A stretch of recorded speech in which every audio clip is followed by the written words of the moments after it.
যেমন জামানতওয়ালা ব্যাংক, যারা প্রকৃত ব্যাংক বিচার বলে বিচার করতো বলতো, তারা আজকে হাওয়া, তারা কেউ নেই, তারা টাকা নিয়ে লোপাট, ব্যাংক শেষ। আর মাইক্রো ক্রেডিট পরিসংখ্যান আপনারা পয়সা কেউ মারে নাই, কেউ পালিয়ে যায় নাই। তার মধ্যে কি অভাব আছে যেটা সমবায় ব্যাংকে ছিল, এদের কাছে নেই। সমবায় ব্যাংকে আপনারা ব্যাংক বলছেন, মাইক্রো ক্রেডিট ব্যাংকে আপনারা ব্যাংক বলবেন না, তাকে সেই অধিকার দেবেন না। কি পাস করতে হবে তাকে এটা করার জন্য? সে সবকিছু পাস করে এসছে। কাজে আমার মনে হয় এটা সময় এসছে যে এটা মাইক্রো ক্রেডিট ব্যাংক আইনে করা। এরকম একটা প্রস্তাব একটা দেশকে দিতে গিয়ে বিপদেও পড়ছি আমি, সে বিপদের কথা বলি। তারা বহু বিরাট বিরাট মাইক্রো ক্রেডিট প্রোগ্রাম করেছে, সারা দেশ জুড়ে করেছে, বিশাল দেশ। ওই মাইক্রো ক্রেডিটের মধ্যে আলাদা করে রেখে দিয়েছে। তাহলে এত সুন্দর কাজ করছে, এত বড় বড় কাজ করছে, তোমরা একটা ব্যাংকিং লাইসেন্স দাও না কেন? কি অভাব তাতে? বলে যে না, এটা মাইক্রো ক্রেডিট বাইরে ওরা পারবে না, আমাদের দিয়ে দেখো তো একবার।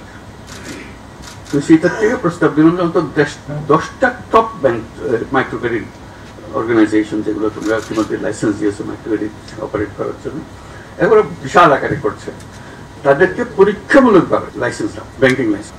তো অবশেষে তারা শুনলো, এরকম 4-5টা ব্যাংকের দিল, বিশাল বিশাল ব্যাংক হয়ে গেল। সেগুলো এত বড় হলো, তড়িৎ গতিতে তারা দেশ জুড়ে চলতে আরম্ভ করলো।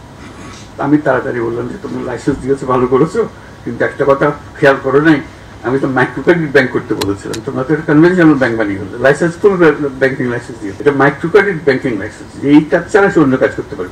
এখন যেই মাত্র সে ব্যাংকিং লাইসেন্স পেয়েছে, বড় বড় ইনভেস্টাররা এসে হাজির হয়ে গেছে, হাজির হয়ে তাদেরকে পুরো ব্যাংক বানিয়ে সারা দেশ জুড়ে এটা করতে। আমি বলছি এটা ভুল হয়ে, তো সে কথাটা মনে করিয়ে দিচ্ছে এখানে আমরা যখন মাইক্রো ক্রেডিট ব্যাংকের লাইসেন্স দেবো, পরিষ্কার বলতে হবে যে এই কাজের জন্যই লাইসেন্স দেওয়া হচ্ছে, কনভেনশনাল ব্যাংকিং এর জন্য লাইসেন্স দেওয়া হচ্ছে না। আমরা মানুষকে টাকা দিই বিশ্বাসের ভিত্তি, তার মাঝখানে আর কিছু নাই। তো বলে যে না এটাকে হয় নাকি, এরকম বিশ্বাসের ভিত্তিতে আপনি তো অল্প অল্প টাকা দিতে পারবেন, বড় বড় টাকা দিতে পারবেন? আমি তো পারবো, কোনো অসুবিধা হচ্ছে না তোমাদের। যেটা একদম প্রথম দিকের কথা। এরপরে তো অনেক কিছু হয়ে গেল, বড় টাকা, কত বড় টাকা চান, সেখানেও কোনো জামানত কোনো বিষয় নেই। এত যে পরিসংখ্যান দেখছেন, এগুলো সব জামানতবিহীন।